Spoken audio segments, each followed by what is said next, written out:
Good morning all. This is Sanjeev Kumar R from India doing PhD in biotechnology in Wales University, Chennai under guidance of Dr. N.K. Udayaprakash. Today I am going to present a slide on characterization of Biosoot of Chromolaena odorata and aromatic plant. So I'm moving to the next slide. Biosoot means it's defined as a smoke or soot which generated when burning the biomaterial which may either be of plant or an animal origin.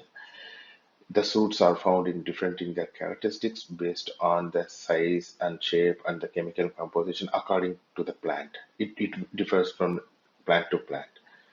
In this study, we have chosen the plant, the Chromolaena odorata, for our further studies. Again, to just give an introduction on a Chromolaena odorata, it is a flowering plant which belongs to the family Asteraceae. It's commonly found shrub all over the world. The common name is Siam weed and it has a minimum of 10 years of lifespan. The reason behind choosing this plant is it has a medicinal property by its own and it's also used in several parts of the world to treat wounds, burns, and for the skin infections. In this slide, we will see the methodology for soot generation. Normally, the fresh leaves were plucked from the shrub and kept in a open sunlight for a few days to get it dried. Once the leaves are dried, then we will take them, collect them, and we'll keep them in a stainless steel container and make them burn in the open wood stove for a few hours.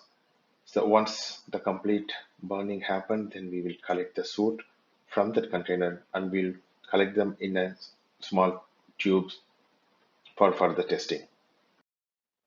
The collected soot samples were subjected to the characterization study like DLS, SCM, FTIR, XRD, and also biological study like antimicrobial activity and for the antioxidant activity.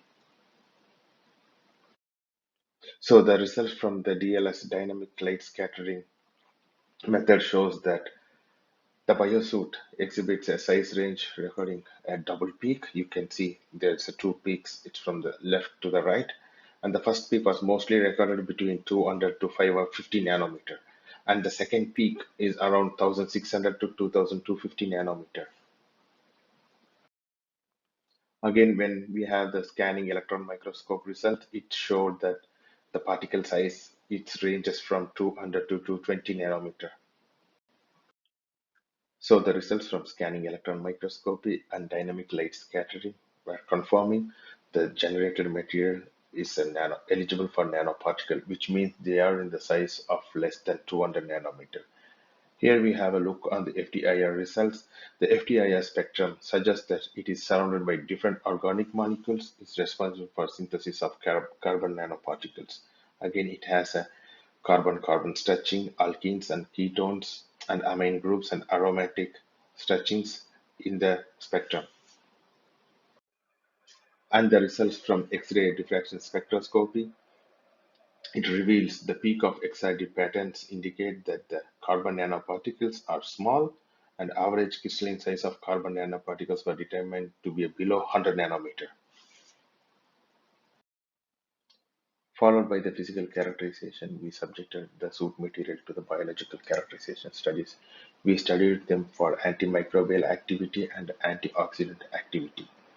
We have chosen 5 different bacterial organisms for antimicrobial activity test. In that result, it clearly shows that they are very effective against across all the bacterial strains which we have chosen.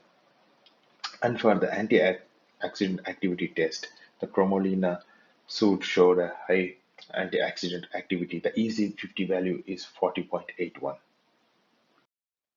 Based on the results we arrived from physical characterization and the biological characterization, we have concluded few points here.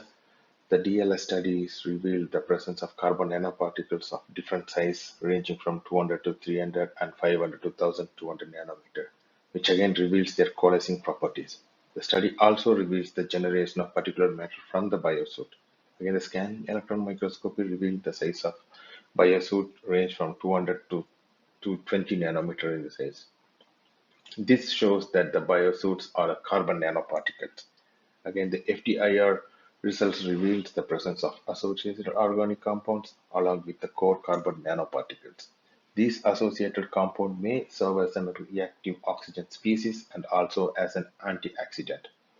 The XRD shows the true theta value corresponding to the carbon nanoparticles.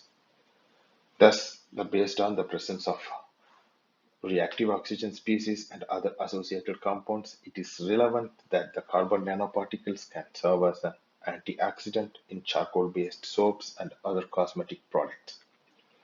Further, they can be also used as a carrier agent for antimicrobial compounds and anti-cancer compound.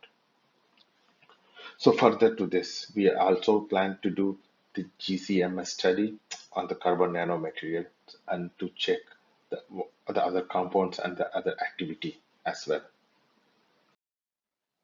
Thank you so much for University Putra Malaysia for this great opportunity and thank you for your time. I am open to any questions and suggestions. Thank you.